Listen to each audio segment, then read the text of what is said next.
はじめまして。そしてお帰りなさい。エマイン東京のホスト、エマです。私は20代前半の時にロンドンに行き、初めて海外生活をしました。今日のエピソードでは、私がロンドンで感じたカルチャーショックと、今の私に影響していることについてお話ししていきたいと思います。それではエピソードに入っていきましょう。まず私はロンドンの便利さにとても驚きました。私は東京で生まれ育ち、便利さに慣れていたので、正直他の場所で暮らすのは大変かもしれないと思っていました。しかし、ロンドンにはあり、東京にはない便利さもあるのだとわかりました。一番は、ロンドンはキャッシュレス化が進んでいて、現金を持ち歩く必要が全くなかったことです。私が働いていたカフェもキャッシュレスオンリーだったので、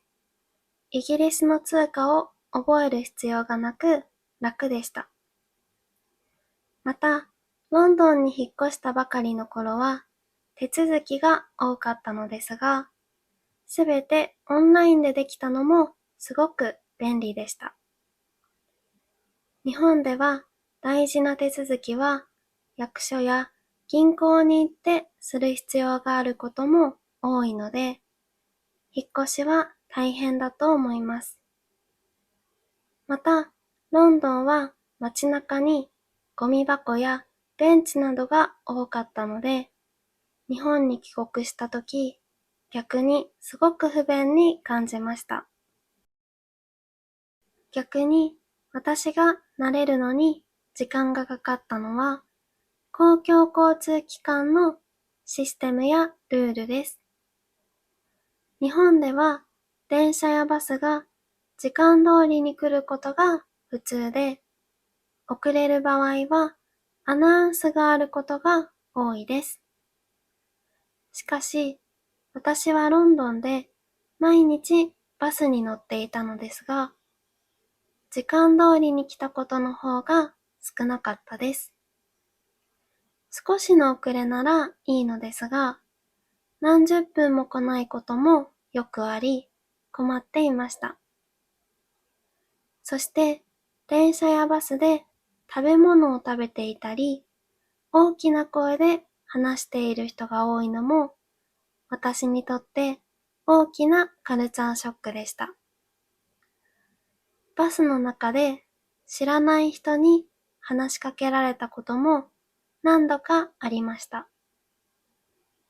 私は英語力に自信がなかったのと、急に知らない人に話しかけられるのに慣れていなかったので、最初はとても緊張していました。それからバスを降りるときにありがとうと運転手さんに言う人が多いことにも驚きました。それはとても素敵で、いつか私もしてみたいと思っていたのですが、最後までシャイでできませんでした。私がロンドンで感じたカルチャーショックは、この他にもたくさんあります。家の中でも靴を履くことや、あまり傘をささないこと、エアコンがないことなど、本当にいろいろなことが日本と違いました。でも、私が海外で生活して一番良かったのは、自分にとって当たり前だったことが、実は日本の文化やルールによって作られていたものだったと気づけたことです。それまでは自分が常識だと思っていることは、他の人にとっても常識だと思っていました。でも、実際に海外で生活してみると、同じように生活していても、国や場所が変わるだけで常識が180度変わることもあるのだと気づきました。それは他の文化や考え方を受け入れるきっかけになりました。ロンドンで生活した経験があるからこそ、日本で外国人観光客の行動を見ても、これは日本では普通だけど、他の国では違うのかもしれないと一度考えられるようになりました。そしてロンドンは私にとって自分のアイデンティティを失わずに大切にできる環境でもありました。これは以前のエピソード Living in London where minorities are not minorities マイノリティがマイノリティじゃないロンドンで生きること